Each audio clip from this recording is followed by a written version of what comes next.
दादांनी घेतलेले निर्णय दादांसोबत गेले, आता काय उरलं? विलिनीकरणाबाबत सुप्रिया सुळे यांचं सूचक विधान. महाराष्ट्राचे उपमुख्यमंत्री अजित पवार यांच्या झालेल्या अपघाती निधनानंतर काही दिवसातच राष्ट्रवादी काँग्रेसच्या दोन्ही गटाच्या विलिनीकरणाची चर्चा सुरू झाली. मात्र राष्ट्रवादी अजित पवार गटातील नेत्यांनी घेतलेल्या प्रतिकूल भूमिकेमुळे राष्ट्रवादीच्या दोन्ही गटांच्या विलिनीकरणाची चर्चा सध्या रखडली आहे.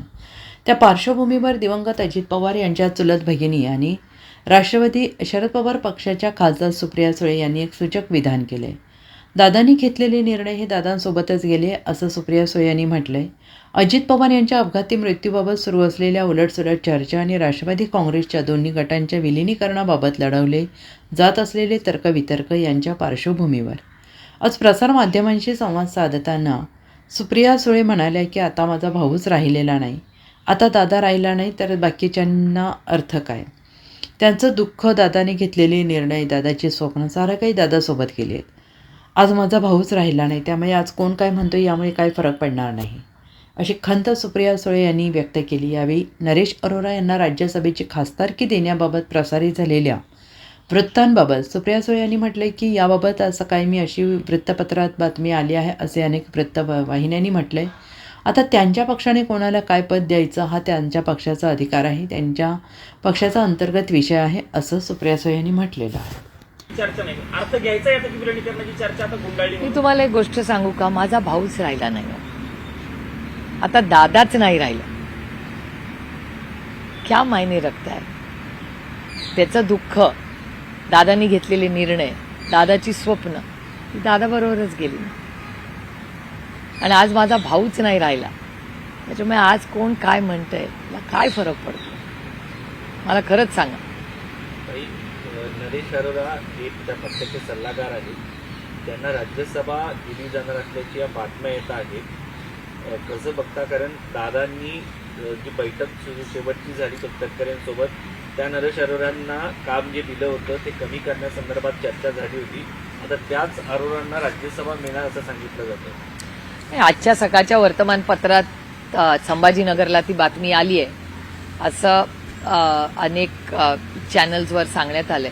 त्यामुळे ते आता त्यांच्या पक्षाने कुणाला कुठलं काय पद द्यायचं हा त्यांच्या पक्षाचा अधिकार आहे ना. एका सशक्त लोकशाहीमध्ये त्यांनी ठरवायचं कुणाला काय द्यायचं, तो त्यांचा अंतर्गत विषय आहे त्यांच्या पक्षाचा. मॅम, पार्थ पवाराबद्दल एक तर ज्या प्रकाराने जे ॲलिगेशन्स त्यांच्या अगेन्स्ट येत आहेत, तसंच हेही बघितलं जातं ते कुठे ना कुठे फोरफ्रंटवर आहेत. म्हणजे अजित पवार यांच्या निधनानंतर सुनेत्रा पवार मॅम बरोबर पण फोरफ्रंटवर दिसतात.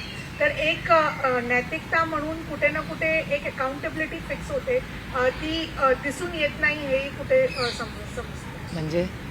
म्हणजे ते होल्ड घेत आहेत पार्टीवर किंवा ते कोणतं रोल प्ले करणार आहेत, ऑलरेडी ॲलिगेशन्स आहेत त्यांच्यावरती.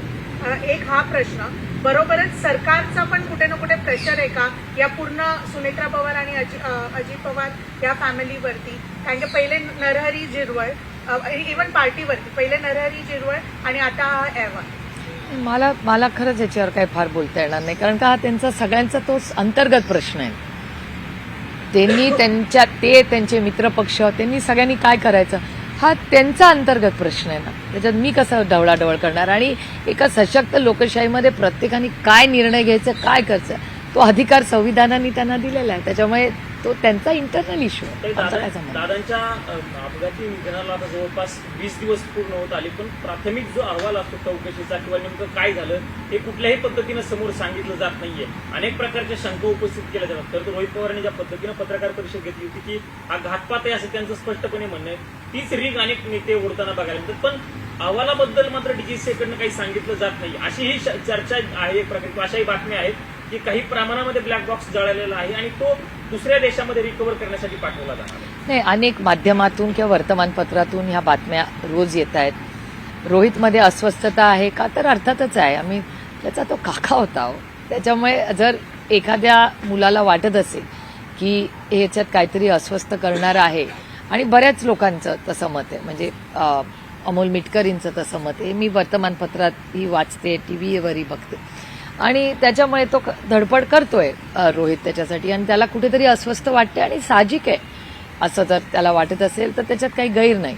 आणि महाराष्ट्र किंवा भारत सरकारकडून महाराष्ट्राच्या माननीय मुख्यमंत्र्यांनी स्टेटमेंट केलं होतं की आपण अहवालाची वाट बघूया, असं त्यांचं एक स्टेटमेंट आलं होतं. आणि मला असं वाटतं की ह्या आज पार्लमेंटमध्येही अरविंद सावंतजींचे मी मनपूर्वक आभार मानते आणि उद्धवजींचे मनपूर्वक आभार मानते की शिवसेनेने ताकदीने सातत्याने ह्याच्यावर एक चर्चा, सिव्हिल एव्हिएशन आणि दादाची ही जी घटना झाली दुर्दैवी, ह्याच्यावर एक चर्चा व्हावी पार्लमेंटमध्ये. ह्याच्यासाठी काँग्रेस पक्षाने, शिवसेनेने ताकदीने आम्हाला तेव्हा साथ दिली आणि अरविंदजींचा आम्ही जाहीर पुन्हा आभार मानते आणि उद्धवजींचे आणि अनिल देसाईंचे की त्या तिघांनी तो पुढाकार घेतला आणि त्यांनी स्पीकरलाही जाऊन भेटले, त्यांनी अडजर्नमेंट मोशनही मागितलं ह्याच्याबद्दल की पार्लमेंटमध्ये ह्याच्यावर चर्चा झाली पाहिजे. पण ही दुर्दैवाने होऊ शकली नाही. आता परत जेव्हा रिकन्व्हीन होईल तेव्हाही शिवसेना काँग्रेस नक्की त्याच्यात पुढाकार घेईल, आम्हाला साथ देईल. आणि मला वाटतं बरेच प्रश्न आहेत ज्याची उत्तरं लोकांना पाहिजे. कारण आमच्याकडे जी दुर्दैवी घटना झाली, ही घटना दुसऱ्या कुणाच्याही घरात अशी घटना कधीही होऊ नये. आमच्या घरातला कर्ता पुरुष गेलाय आणि ज्या पद्धतीने हे सगळं झालेलं आहे, खूप अस्वस्थ, दुःख. आणि हे कदाचित म्हणजे माझं तर म्हणते की लोक म्हणतात टाईम हिल्स, काही अशी गोष्टी असतात जे काळी हिल करत नाही. ज्या शंका उपस्थित केल्या जातात, ज्या शंका उपस्थित केल्या जातात त्यांना उत्तर देण्यासाठी कुठेतरी त्या शंका थांबवण्यासाठी तरी कुठेतरी पुढे येऊन स्पष्टीकरण याची उत्तरं खरंच माझ्याकडे आत्ता नाही आहेत. आणि मला असं वाटतं की माझी अपेक्षा आहे की सिव्हिल एव्हिएशन मंत्रालयाने त्याच्यात पारदर्शकपणे एखादी प्रेस कॉन्फरन्स घेऊन काही प्रश्नांची तरी उत्तरं द्यावी, त्यांच्याकडे जेवढी असतील तेवढी, पण एक पारदर्शकपणे त्यांनी याची उत्तरं राज्याला, कारण का राज्य बघतोय. एक फक्त आम्ही कुटुंब म्हणून किंवा माझा भाऊ म्हणून काय मी एकटी म्हणत नाही, अजित पवारांवर प्रेम करणारी प्रचंड त्यांचे प्रेमी आजही महाराष्ट्रात आहेत आणि त्यांनाही उत्तरं हवी आहेत आणि त्याच्यात काही चूक नाही. Bureau report, SBN Marathi, Mumbai.